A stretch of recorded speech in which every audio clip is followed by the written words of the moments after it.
headquarters. Today we're going to be this is our Telescope Talk Hangout, and we are going to be discussing the events that happen in the things that you can see in the winter night skies. And this is also our time where we just nerd out. We talk about telescopes, eyepieces, and all kinds of other really cool things in the world of amateur astronomy. And today, though, we thought we'd focus on what's up this time of year, because the winter months, the winter night skies in the northern hemisphere are among some of the best times to see and do observing, not only because there's more night than day during this time of year, but also because some of the more interesting things are up to see this time of year. And so we're going to talk about a lot of that as we progress throughout our hangout.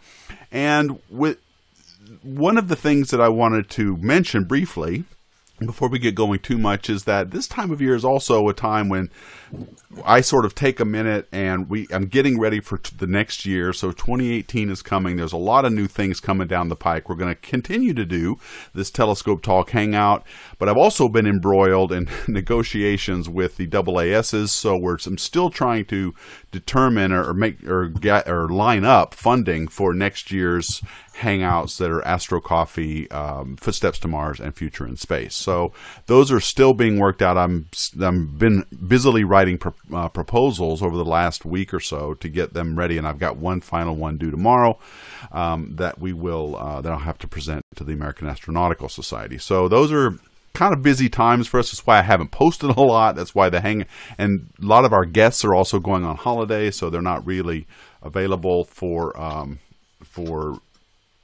talking, for being on these hangouts and things like that. I just want to really quickly push the record button. I want to make sure I record these locally. Okay, so I just wanted to give you a heads up. Next year, we're going to be seeing a lot of new things. Maybe some stuff might go away. Your Sky Tonight will still be published. I'm probably I'll be starting up Countdown to JWST, which is a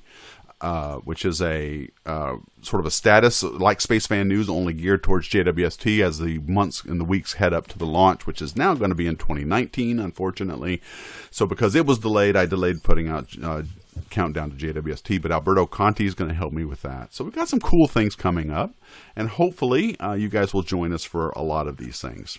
I also want to thank the 365 Days of Astronomy podcast guys for posting the audio of these hangouts to make them available on in audio format. So if you'd like to check it out, or you can't watch a video the whole time, I would recommend you go check out that and download the podcast and listen to it in your car, because we are eminently interesting. And who are we? Well, let me pull up my cohorts here. Hi guys. Hi. Everybody here is from the other side of the Atlantic Ocean, and these are normal guys. In the upper right is Adam Smith. Hi, Adam. Hello. And also right next to him is Alexander Reinders from joining us from Germany. Excuse me. Having a bit of a Theresa May moment here. I'm coughing. And right in the bottom down there is also John Suffill, amateur astronomer in the UK as well. Hi, John. It's good to see you. Hey. Okay, so today we thought we'll end the year talking about some of the interesting objects that you can see tonight. And we got a couple of things we're going to do to show you about the orientation of the Earth and why we can see the constellations that we can see. I'm really sorry. Something caught my throat. And so let's go ahead and start. I've got two programs here we're going to be operating out of today. I've got Stellarium set up, and I've got the NASA's Eyes on the Solar System. Now, let me pull that up first, because this is a view of our solar system. By the way, this program is free. You can download it. Just do a Google on NASA's Eyes on the Solar System. And here I have we're looking at the solar system from above. Now, Earth is right up here. This is set for today. I hope you can read this in the stream as it's coming through. But this is set for today, and it's about 3 o'clock Eastern time. Actually, let me set it for now. There we go. 3 o'clock Eastern time here in the United States. And there is the Earth. There is the sun. And if we go, and I want to talk a little bit about the seasons a little bit. Why is it what causes the seasons? Why are the days shorter in the winter than they are in the summer? And also to dispel a myth that we're actually closer to the sun during the summer than we are in the winter. If I pull this up, you can see this little graphic here of we're actually closer to the sun in the winter than we are in the summer. And this is a little graphic that illustrates this. This is from a NASA website. And so this is a common misconception that a lot of people have, is that we're actually closer to the sun in the summertime. We're not. That's not. And do you guys want to comment on why it might be hotter in the summer than it is in the winter, and also why the days are longer in the summer than the winter? Anybody want to comment on that? That means you guys, because I'm trying to get this cough going. Because of the planet's tilt. That's right. Here, I'll pull this graphic up. The Earth is tilted on its axis about 23 degrees. And you can see here with this little graphic that in the summertime, which is where we are now, this is December, the North Pole is faced away from the sun, and the sun's rays, when in the North Pole, or in the northern part of the half of the sun, don't reach the they're spread out over a larger area in the northern hemisphere. And in the southern hemisphere, it's actually summertime because of the rays hit directly on the surface of the planet in the wintertime, in our winter, but their summer in December. In June, by comparison, you can see that the rays of the sun hit the northern hemisphere more directly than they do in the winter. So that's what causes the seasons. In December, where today's the 20th, we're only one day away from the shortest day of the year, which is called the winter solstice. And that's tomorrow. And that'll be the time in our orbit around the Earth where we are at the where the northern rays hitting the northern part of the planet and the shadow of the Earth as it rotates becomes such that it shortens the shortest day of the year. And while I mangled that explanation, let me go here to the Earth and let me zoom in on the Earth here. So here's the Earth today in our orbit around the sun. And if I can rotate you can see the United States right there. Let me rotate it a little bit better. If I can do the rotation part of this is very annoying. So there is the United States. The UK is over here. And also what you can see with this program is a lot of the different satellites that are up too. You can see where they are as well. But so you can see that the North Pole is almost entirely shrouded in shadow because of the tilt of the Earth. We are tilted away from the sun right now, whereas the southern hemisphere, there's Antarctica, is well lit, very bright. It's summer down there right now. So that's this time of year. And if I just real quickly go over here to June, now this is the Earth in June, and we can see that the UK it's still daylight right now at about 3 in the afternoon in the UK, where it was dark before. And here in the United States, it's still the middle of the day.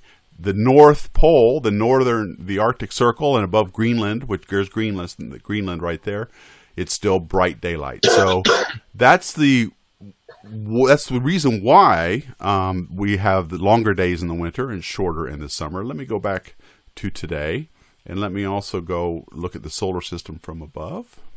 And there's one other thing I want to show you about why we see the constellations and why we see what we see in the night sky.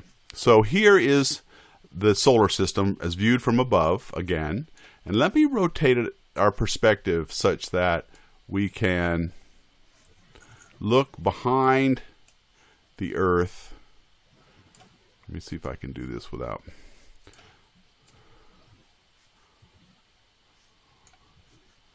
I'm still learning the rotation of this whole thing. So there is the Earth. That's good. Yeah, so there's the sun, the Earth. I'm trying to get this so I can maximize the view of what you can see. Here we go. Okay. So here's the sun. Here's the Earth. And if you see these 3 stars right here behind the Earth, that is the 3 stars of the belt of Orion. There's Betelgeuse up here, Rigel down there. The sword of Orion is right here. And look at the orientation here. The sun is here. The Earth is here. Now, when it's nighttime on Earth, this is the backdrop of stars in this part of the orbit. That is why we see the constellations that we see at the different times of the year. This sideways V up here, that is Taurus the Bull. That red star is Aldebaran.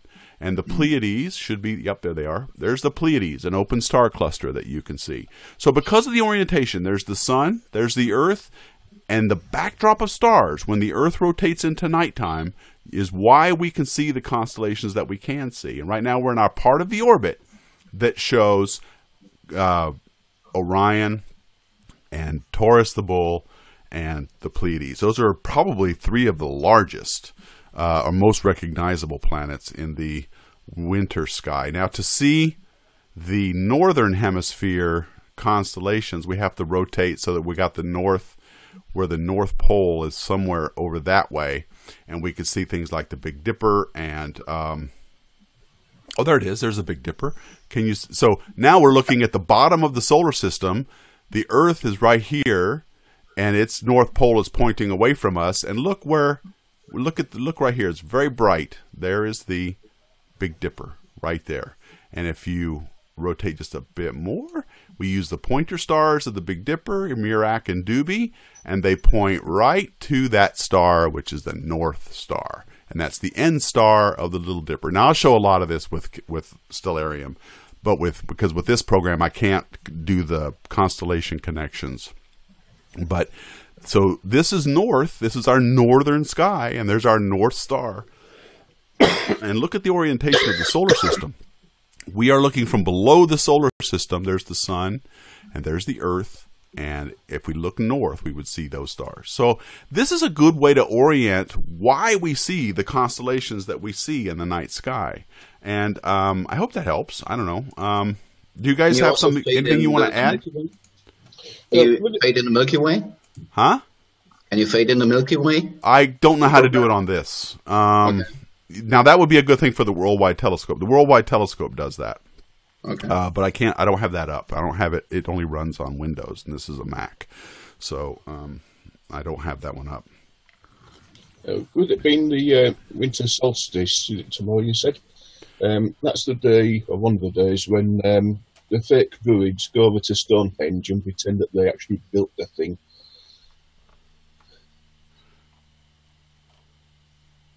I'll say that again. I was reading the comments on the Hangout. Sorry, John. Thank you. I didn't mean to. I was like looking at the live chat. Go ahead, John. Say that again about the winter solstice. Yeah, the winter solstice is one of the times when the fake druids go over to Stonehenge and pretend they built it. Oh, really? You can't get to Stonehenge now, can you? I mean, they fenced that off, haven't they?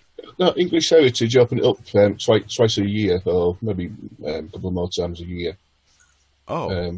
So that these people dressed up in robes and stuff can go prancing around and making a pat of themselves, basically. So I take it you don't approve. The fake druids, they're playing a Victorian ideal. Fake druids, oh yeah. Well, a lot of people claim there's a lot of mystical and magical things going on at Stonehenge. My ex-wife was particularly fond of something going on in Glastonbury tour. So apparently there's something mystical there as well. As far as I know, all they do in Glastonbury is have a musical festival every year. But that's something to do with King Arthur. Yeah, I think so. I think it had Morgan Le Fay or something like that. Anyway, She was a big fan of that and thought a lot about stuff going on there. So yeah, let me just put this graphic up one more time. Actually, here's another one that I'll show you. Let me get rid of that. So this is a good pictorial of the. I have to do it quickly because I don't own the copyright to this, and someone else does. But this, you can see that in the summer, in the wintertime and the summertime, where we get most of our direct sunlight from in the different hemispheres. The South is still enjoying their summer right now. They're in the height of summer while we're in the depth of the winter. And in June, the reverse will be true. And then the equinoxes happen in March and September, and those are where we have equal day and equal night. That's why they're called equinoxes. They're 12-hour days, 12-hour nights, and of course the solstices are when we get the minimum amount of daylight and the maximum amount, respectively. So yeah, so there's a little pictorial diagram of what causes the seasons, and this is kind of important to me, folks, because I read a survey that was done of Harvard grads. This was done back in the 90s, and they were asking all these Harvard grads as they graduated college questions about just things about the world, and they were testing out whether, what kind of education they had. And one of the questions was, what caused the seasons? One word. That's all you need. And I'm trying to teach as many people about this as you can. Actually, it's a phrase, not one word. Tilt of the Earth. Tilt of the Earth. 4 words is what causes the seasons. That's all you got to know. And it has nothing to do with our distance. It has nothing to do with anything else other than the fact that we're tilted. If the Earth was not tilted, we were straight up and down, we would not have seasons. It's that simple. And what were the answers of those people? They didn't know, or I don't remember what they just didn't know. There was an awful lot that didn't. And it was a little bit depressing. And so I made it sort of my mini crusade in life to tell as many people as possible what causes the seasons whenever I get a chance. So there you go. They didn't have Google back then. So Stellarium shows a blank screen when you try to show it in a Hangout. Oh, hang on. I haven't shown Stellarium yet. I've been trying to do the NASA's Eyes on the Solar System. So, whatever happened to the idea of guest videos, maybe collab with other similar YouTube channels? That's from Olnavar. Well, that's still possible, but I got to get people. You don't just collaborate; you got to get something worked out, and no one's really approached me yet to do any of that. I'm using my iPhone to watch this, so won't be commenting as much as I normally do. Okay, Philip W, that's fine. But thank you for coming, and thanks for being here. This is the show. This model he is showing is to scale. That's true. That's very true. Okay, so let's go on and talk about the constellations. Now, you guys, before we started this Hangout, how do you want to do this? Do you want me to show Stellarium now, or do you want to talk about some objects that you like as amateur astronomers that you look at in the winter months? How do you want me to do it? Should I start with Stellarium? Yeah. Let me pull that up so people can see what the night sky looks like. So here we are. This is my location right now. So the sun is still up where I'm at. So let me go ahead. Nice garden, Tony. Thank you. Yes, it's the one that came with Stellarium. Isn't that great? Okay, so let me put up the constellations, and so here is the night sky just after sunset, and I'm looking south. I always look south because that's where the interesting things are. But let's turn east. Low in the east tonight in my location, and I'm at about 25 degrees north, but this would work, up at 40 degrees north latitude, or, I think you guys are up at 50, right? Is that where the UK is? About 47. 40, okay, so about 47 degrees. The only thing that's going to change is the location of basically the tilt of the sky. So here, early in the morning are some of the most spectacular, early in the evening, are some of the most spectacular constellations you're ever going to see. Let me progress this a little bit later tonight. And that is the great constellation Orion the Hunter. There's a very bright red star here called Betelgeuse. A lot of people look at it and think it's Mars. There's a bright blue star in the lower right. That is his kneecap. That's Rigel. And, of course, the 3 stars in the belt, and below his belt is hanging his sword. So the great constellation Orion. Go ahead. Al-Nitak, Al-Nilam, and Mintaka. The belt What are you doing? The belt stars? Oh, let me zoom in and it'll tell me. There you go. Yep. Alnitak, Alnilam, and Mintaka. And Bellatrix is up here, is another blue giant star. Betelgeuse is a red giant star, very old in its life, which is predicted to be on its way to a supernova within the next few 100 million years. And, of course, Rigel is another blue giant star, very hot, very large.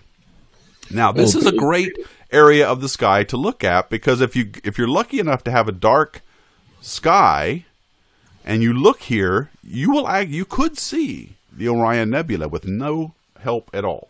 It is a naked eye object under dark skies. Would you guys agree? Exactly. Oh yes, good one. Yeah. Good one to see. But under a telescope, let me see if I can pull up this little ocular. Oh, I have to select an object first. There we go. Pull up. There it is. So here's the ocular view, and that is with a here's a C8 telescope, and I always think these are a little bit generous with oops, where'd it go?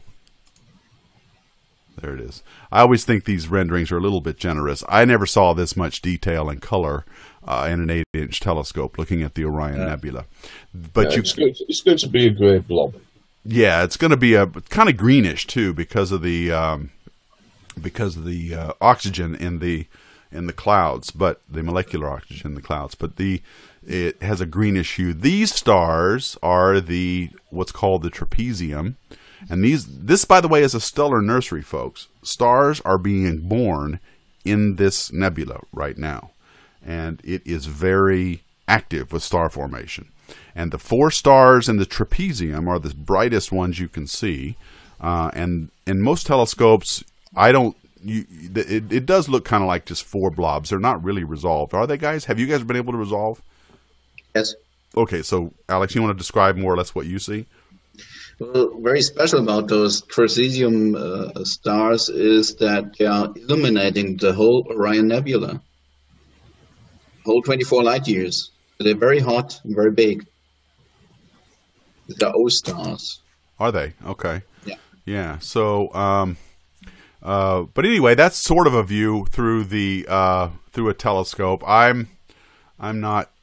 I think that's generous. It's probably not going to look that awesome, but. This will be just a black and white picture through the telescope. Yes. Now, there is another, and I want to have maybe Alex, you can and John, you guys can comment on this. Near the belt star Alnitak, if you zoom in on Stellarium, you can see the Horsehead Nebula. Now, the Horsehead Nebula is it's a trick of the orientation that we're in. It's a shaft of gas that is coming up, and it's occluded by the stars behind it, which is why it looks like it does. I have never seen this through a telescope. Have you guys? No. Some people claim to have seen it, but no, you need cameras, photography to find that. Isn't this pretty much an object for imaging, Alex? Yeah. For imaging only. With a 16-inch, you can only see the brightest parts if you have the right filters, but you can't see this horse head through a telescope at all. Have you imaged it? I have imaged it. Let me have a look. Yes. That was an older picture.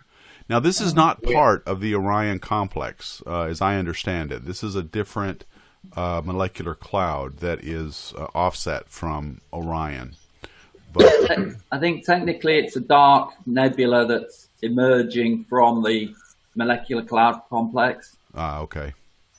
The entire Orion constellation is, or the main part of it, is covered in nebula. Okay. That's beautiful, Alex. All right, hang on just a second. Let me pull it up. It's not up right now. Hold on. Let me turn this. I got to turn things off. Oh, here we go.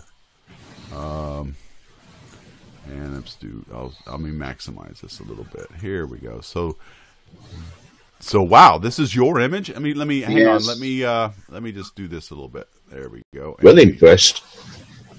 Yeah. So tell us about this. This is gorgeous, Alex. What did you use, and how did you take this?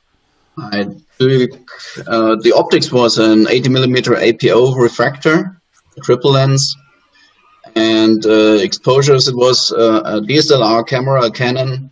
For this picture, I took 10-minute exposures at ISO 800, and I just stacked 52 of 10-minute exposures in one picture. So it took me 2 to 3 nights. Now we're going an 80 millimeter refractor. That's a hell of a good refractor. It's 80 millimeter in diameter and 480 millimeter in focal length. It's an f6. Now we're going to talk about imaging next year when we do our Hangout some more. But what Alex is talking about is he's took many exposures over several nights.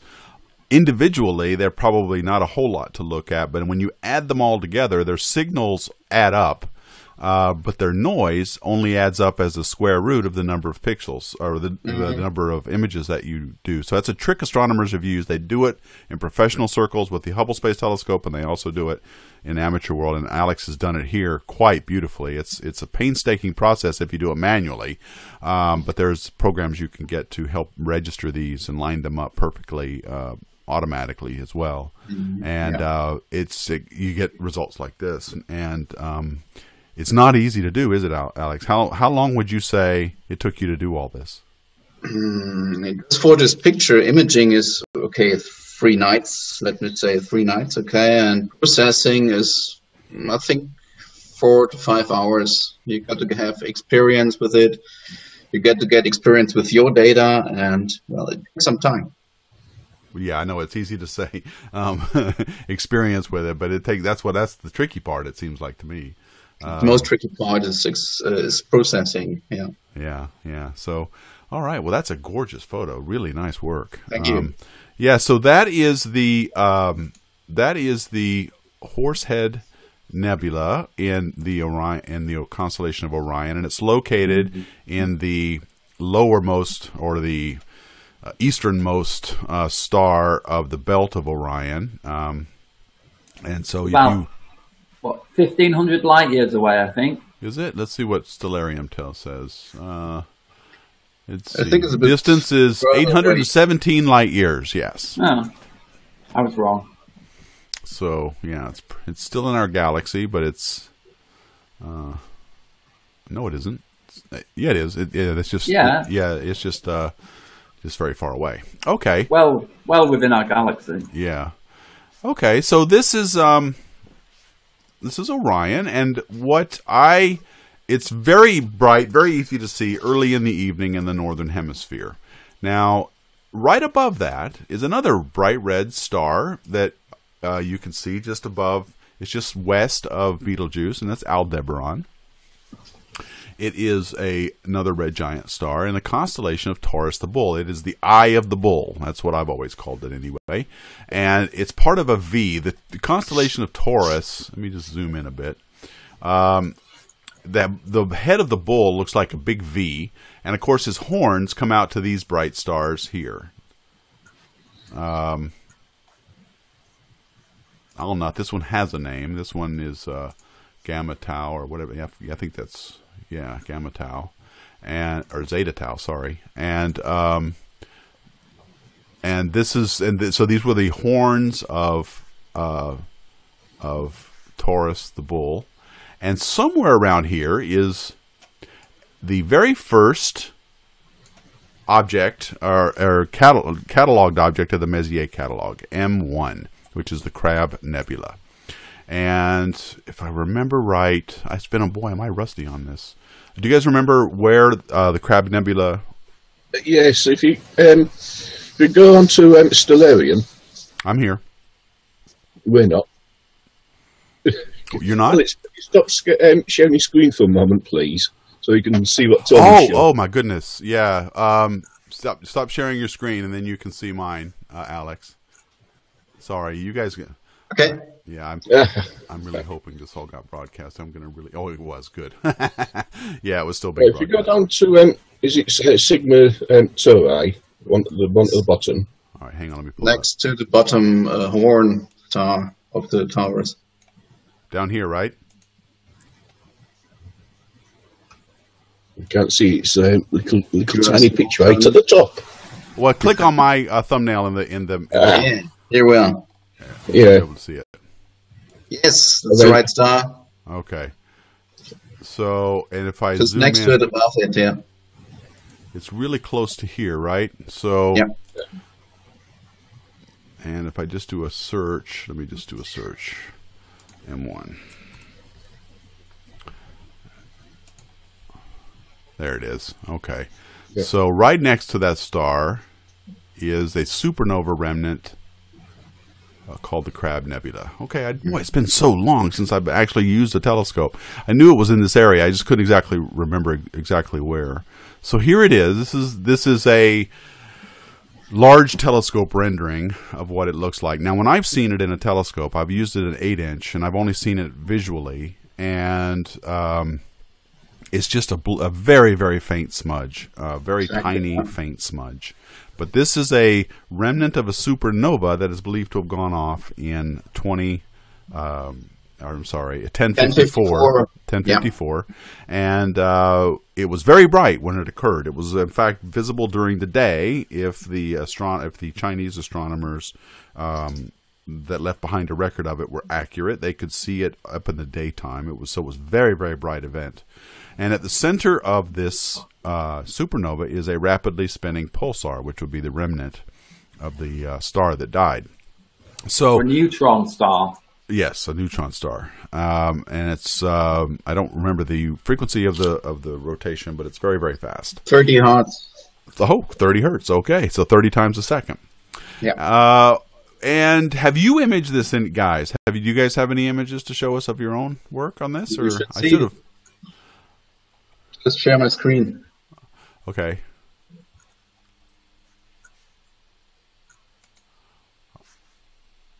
And I will pull it up. So there is Alex's. Wow, M1. That's really nice. That's nicer than the one at Stellarium. Thank you. Really nice work. Wow, so these are how long have you been imaging, Alex? Well, this was for long. I started in 2009, and I think it took about 3 years to have really good pictures. Yeah, 3 years of experience. Yeah, so the learning curve is very steep, wasn't it?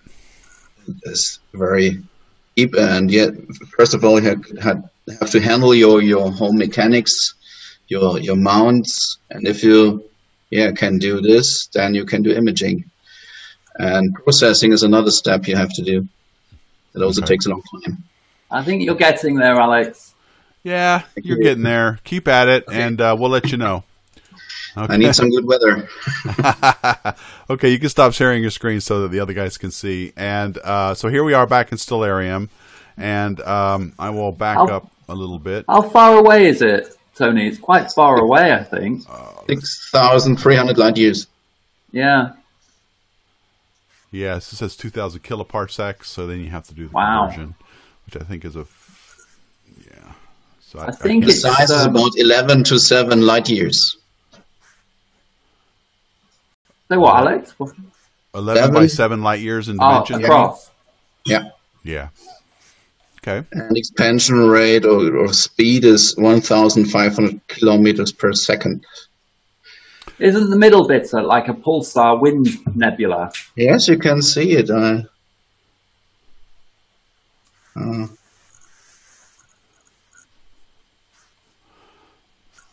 right. So let's. Are you about to pull something up, Alex, or? I am doing this. Yes, I shared a screen. I found this on the internet. This is time lapse of the Hubble Space Telescope with the pulsar in the center. Yeah. Can you see it? Yep. Yeah.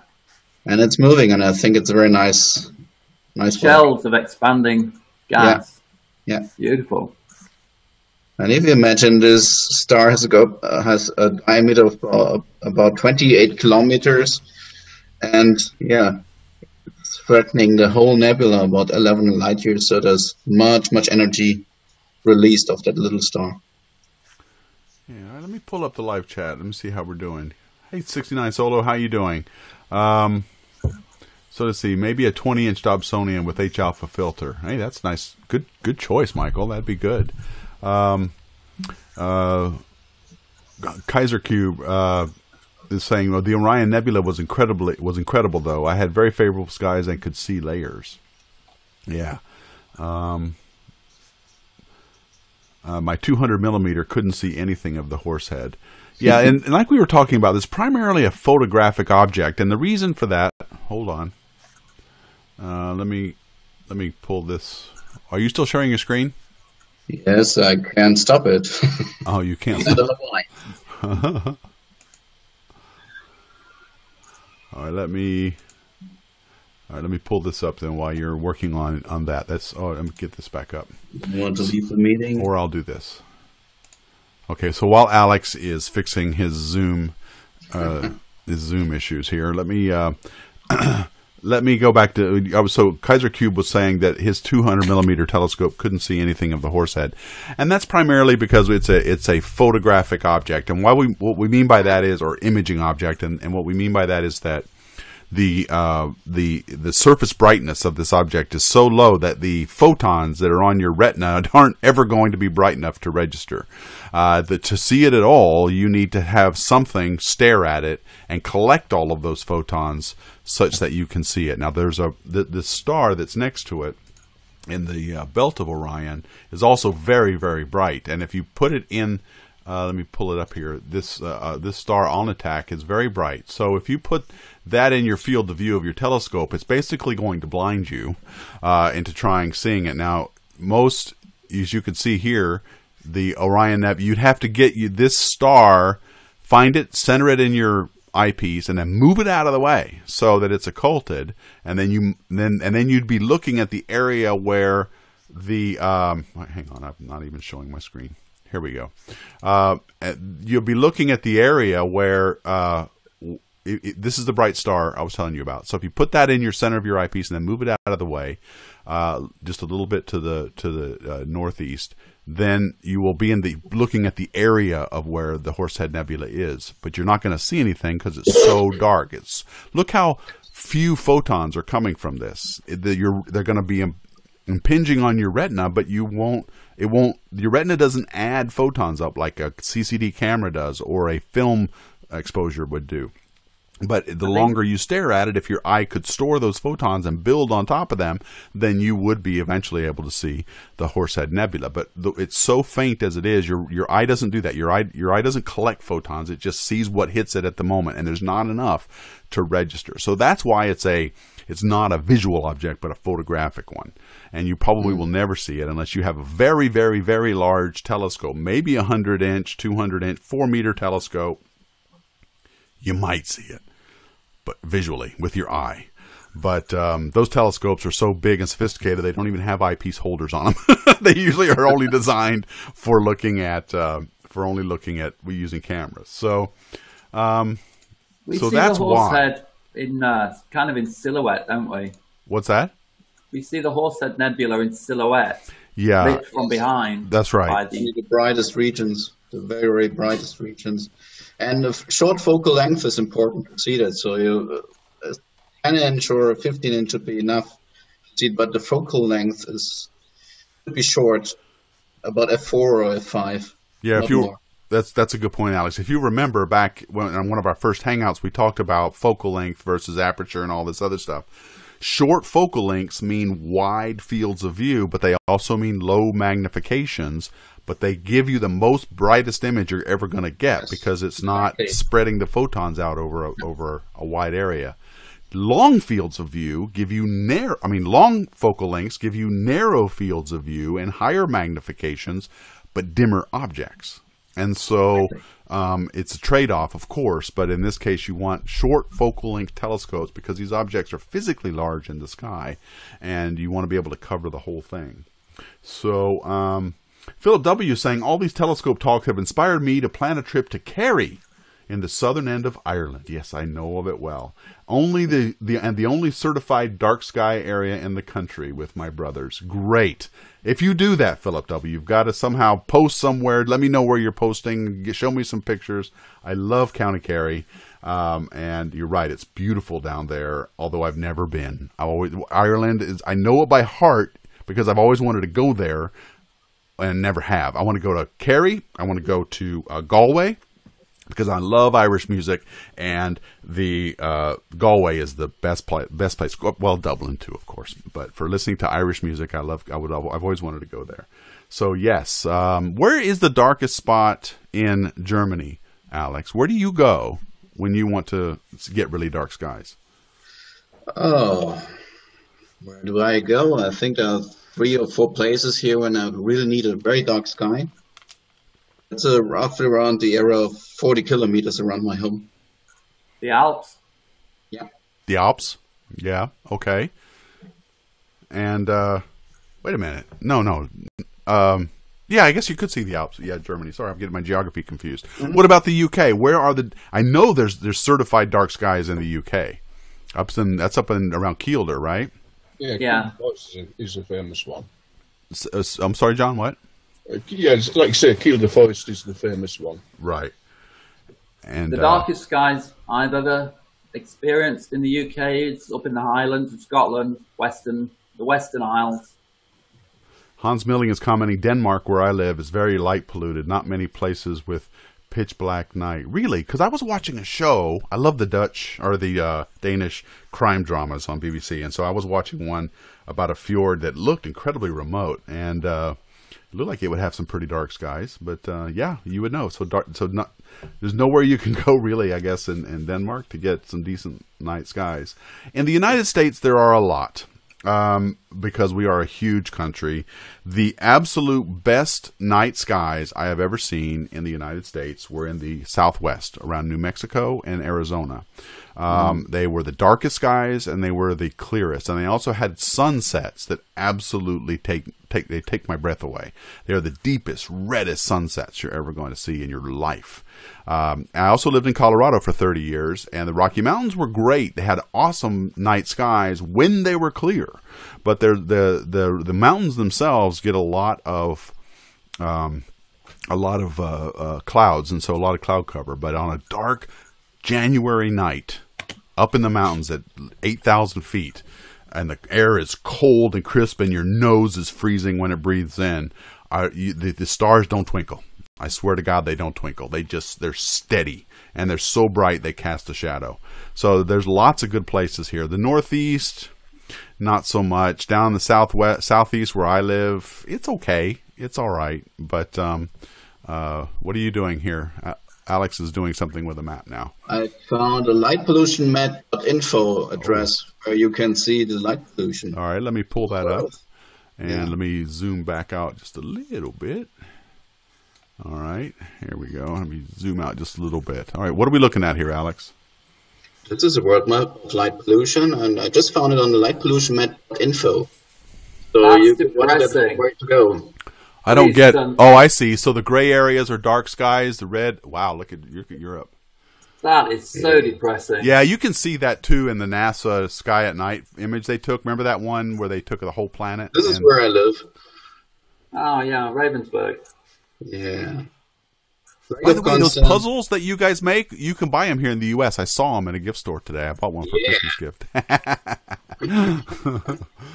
They are cool. And let's have a look at the UK. Oh. All right. So, yeah. London, forget about it. What's up? Is that Manchester in the northeast or northwest? Yeah. Is that Manchester? All right, go to Kielder. You got to go up there. It's north. It's the Scottish border. There you go. Look at that. Look at that blue. Where John lives in Hull and where I live in Grimsby are both pretty bad. But up in the top of Scotland, the west coast of Scotland, that's where I've experienced the Hebrides. Yeah, that's really, really gorgeous skies there when they're clear, of course. But see all that blue? That's really nice. And what is it? Is that Newcastle there on the right? Yeah. Yeah. Okay. So go down to Hull. Let's see what Hull looks like. Just down the east coast. Yeah. There it is. Yeah, it's pretty. There's some green areas there. It's not too bad. Yeah. Go to Denmark. I want to see Denmark because Hans says it was really bad. Go up there. I want to see Denmark real quick. Here we are. I've seen the Northern Lights as well from Western Isles of Scotland. Oh yeah, well, there's some green in there. It's not that bad, Hans. I mean, there's some. I mean, I agree, it's not great, but it's not that bad. You should go out. Yeah, don't let that discourage you from doing it. Now, scooch over just real quick to the United States so we can have everybody covered. And I'll show you what I mean. Just try to put the whole country in. Don't bother zooming in. See, Florida, forget it. It's like Denmark. It's not great. You should move. Yeah, but look at that. You see how where the Mississippi River is? There's this delineation between. There's a lot of dark in the southwestern part of the United States. Forget Los Angeles for a minute, but in Nevada, all those dark areas, there's nothing. Not only is there no light pollution, there's just nothing. Now in Nevada's defense, they were the nuclear test site of the 50s, so we dropped a lot of nuclear bombs in Nevada. But is it glowy at night? Don't know. They won't let me in a lot of those areas. But the Southwest is probably the best. New Mexico had some of the best skies I'd ever seen, and you can see Texas has a few too, a few areas, and of course the Rocky Mountains. Denver, not so much. You don't want to be all the bright cities you can see. You just forget it. But it's amazing to me how this map is like the eastern seaboard is all light polluted, and the west is just it's not developed yet, but it will be, I'm sure, over time. But yeah, that's a depressing map, actually, Alex. You got to need some green or dark areas. In Europe, it's much more difficult. Canada looks surprisingly dark. Canada? Yeah, especially Alberta. If you've ever been there, you'll know why. The northern areas, except for like Ontario, Alberta is also very dark. Yeah. Quebec. I mean, it's just. If you've ever been there, you could see why. It's very, very remote in some of these areas. It's like Alaska, almost. But yeah, there's parts of you can see Alaska. You pick your spot. Just stay away from Anchorage and Fairbanks, and you're good. It's beautiful up there. And Russia, if you're a Russian watching this, you've got the best skies of all. Look at that. Wow. I'm told the North Koreans have a very dark sky. I knew you were going to go there. All right, go down to North Korea. Let's take a look at their night skies. Should be here. Yeah, down a bit. Oh no. Should take the other side. North Korea. Yeah, you got to go back to where here we are. towards China. There you go. Okay. There it is. Yeah, let's go there. That looks great. Wait a minute. Is that Seoul? Is that Seoul in the south there? Yeah. Wow, that's the only spot. Korea's nice, actually. It looks like North Korea is the place to be for astronomy. Yeah, well, Siberia's not too bad either. And China, Russia. Look at Russia. I mean, Russia. You pick anywhere. India is not, though. My goodness. There's North Korea. I think we was looking at Grammy before. Oh yeah, we weren't looking at it, were we? Oh yeah, there it is, North Korea. Mm. Yeah, you can see South Korea is really lit up like a Christmas tree, but North Korea's got nothing. Except for a little spot of Pyongyang. Yeah. Well, we're also getting a geography lesson here, folks. So, okay. Well, let's see. What should we do with the time we've got left? You guys wanted to talk about some objects. I want to bring those up. We haven't looked at any galaxies yet. Let's have a look at a galaxy. Well, Andromeda Galaxy. It's always their favourite. M31.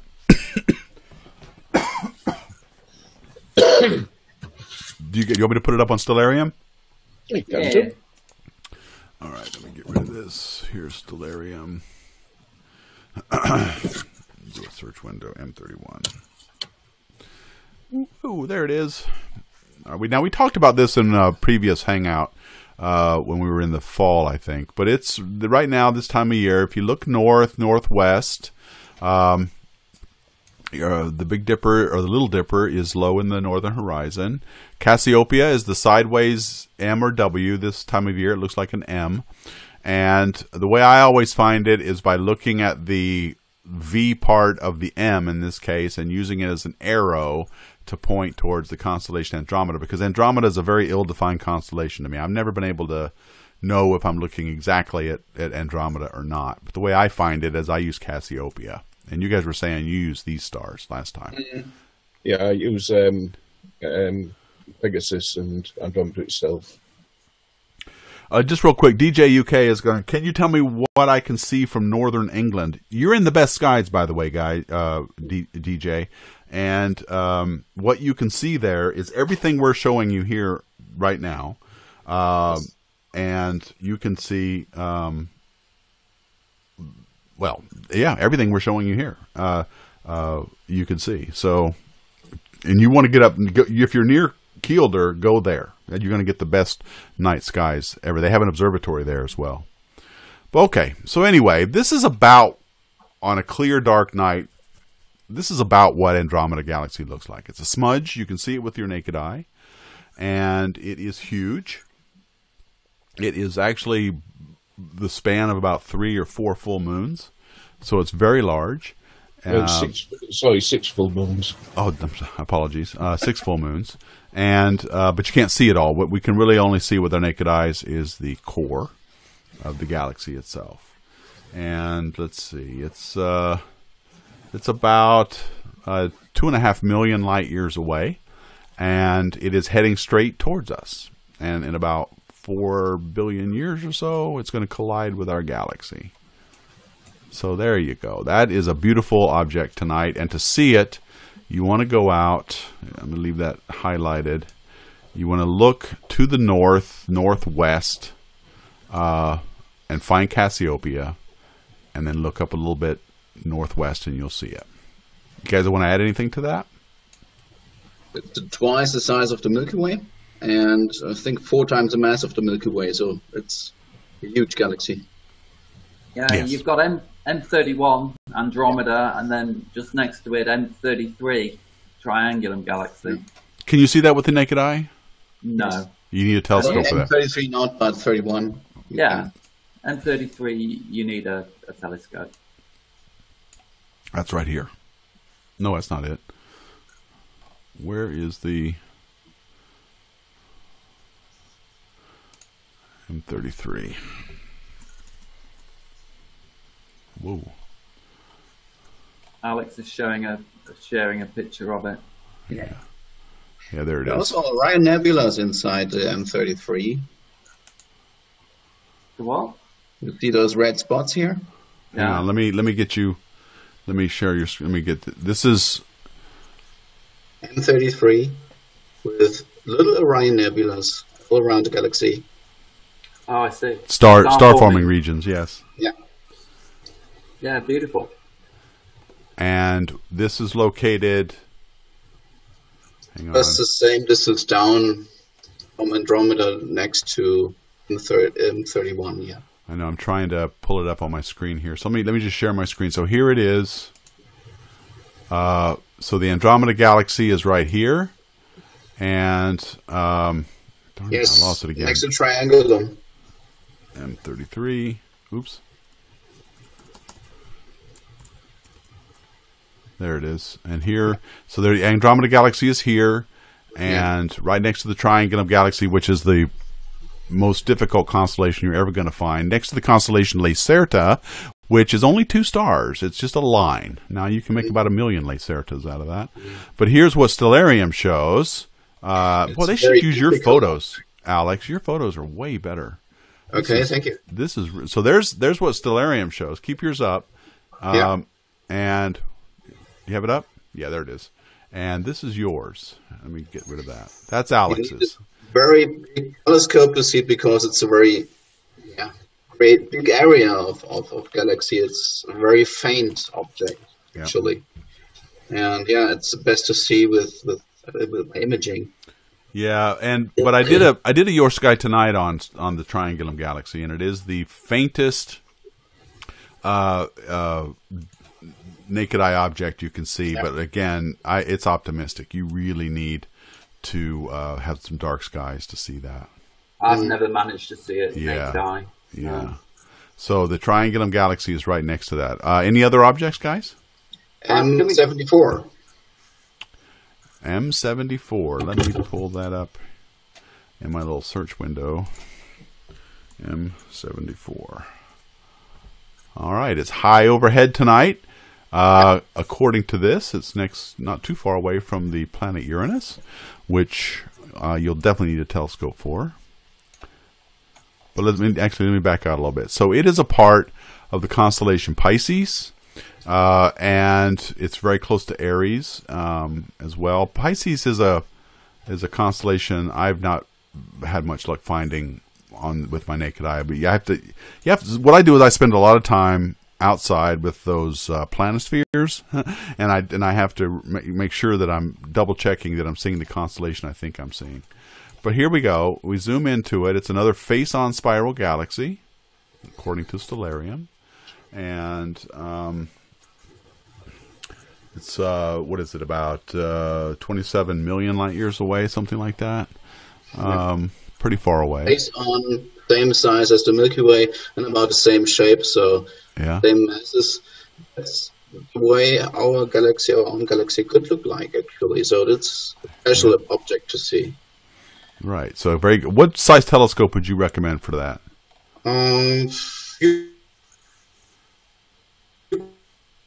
What's that? Good for any galaxy. I'm sorry, you cut out. Can you say that again? I can also see with an 80 millimeter refractor, but an 8-inch Newton or 8-inch Celestron is good for that. Okay. Any galaxy in the Messier catalog. Okay. Hans is asking, using a telescope, can you see the galaxy's arms, or are they all just smudges of light in a telescope? It's smudges of light. Smudges of light, yeah. Almost everything visually is a smudge of light in a telescope. But you need the images to really point out. I mean, that would be great if we could do this with our eye. Wouldn't it be cool? We could like just zoom in like this. And M51, you can see the arms with a telescope. Ah, yes, good example. M51 is the Whirlpool galaxy, but it's not visible this time of year. It's right now below the horizon. Some object. Yeah. There's Bode's galaxy, M81. Yeah. All right, let me pull that up. M81, which is in it's kind of in between Ursa Major and Ursa Minor. Oh, it's low on the horizon.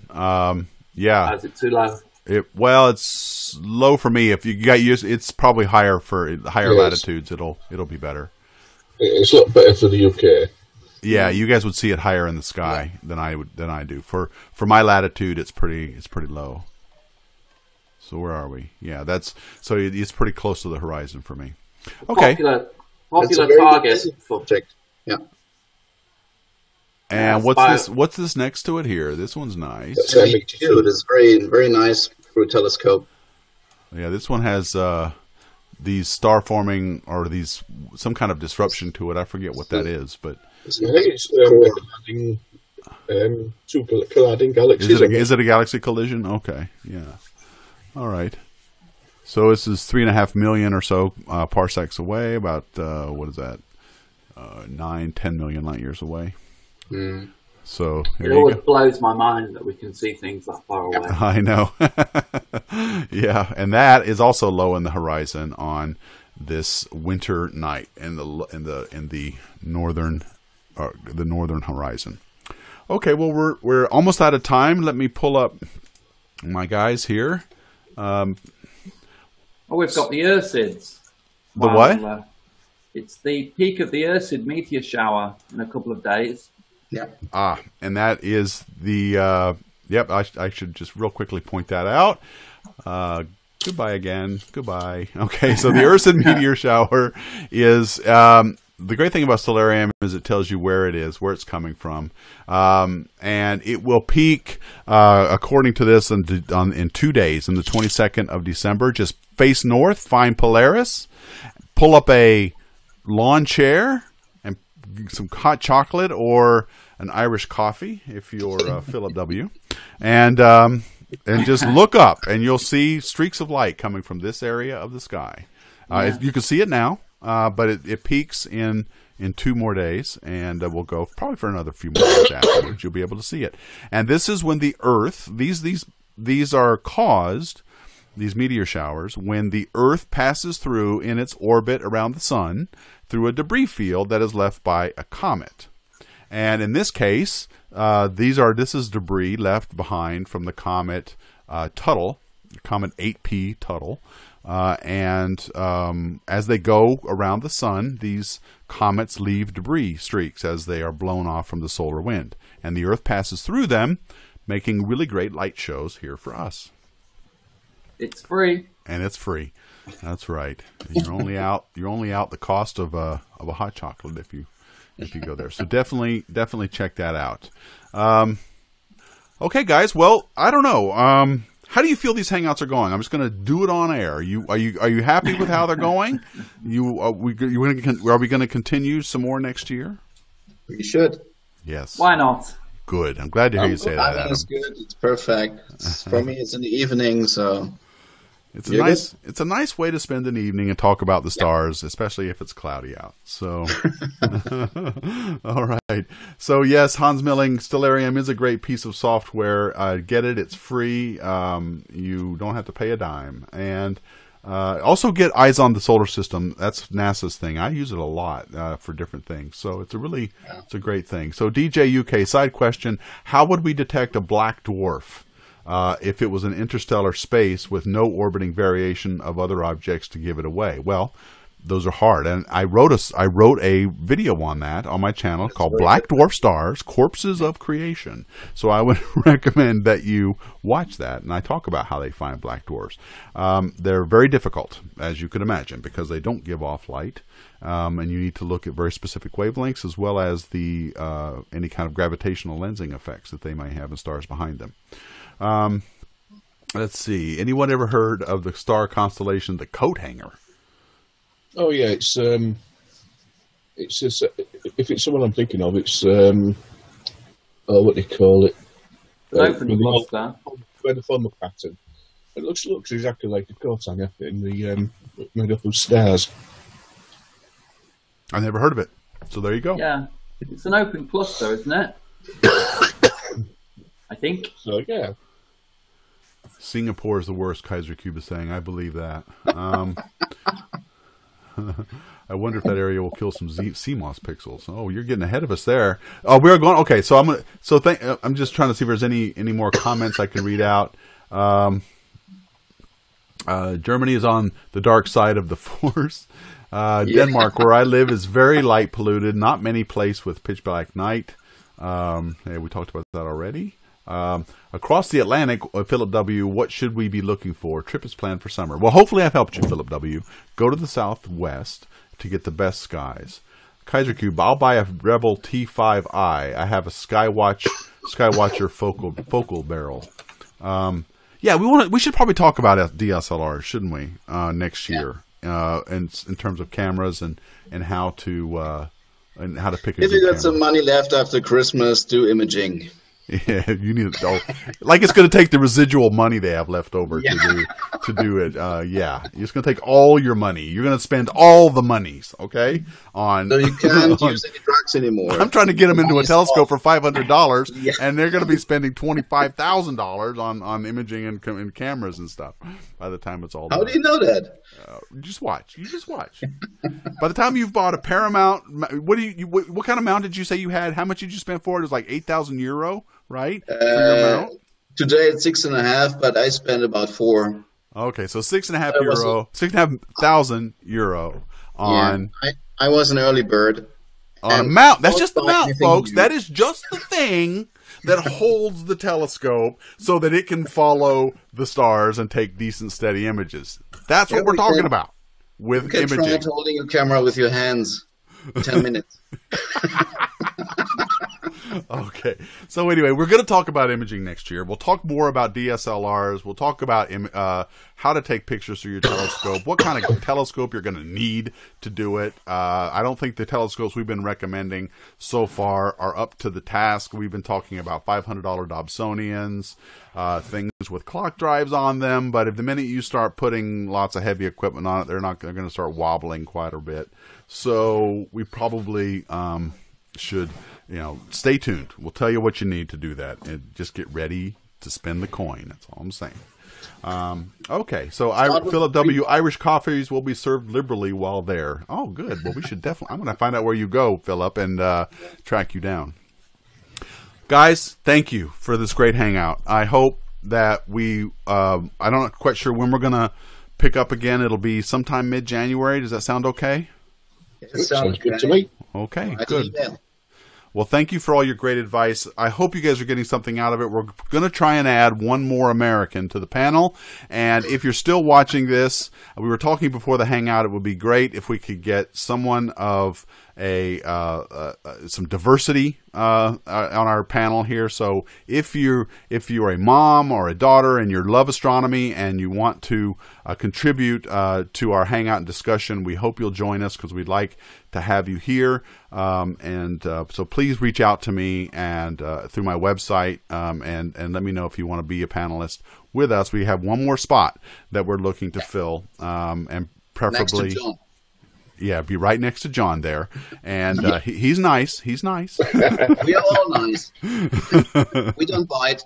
That's right. So we hope you can join us, and we'll talk soon. Thank you all so much for watching, and have a happy holidays. I hope you guys get everything you want, and don't forget to go outside and look up and look at the cosmos spinning over our heads, because there's a lot to see this time of year. Yep. Guys, take it easy. Thank you all so much for watching, and as always, keep looking up. Merry Christmas. And Merry Christmas.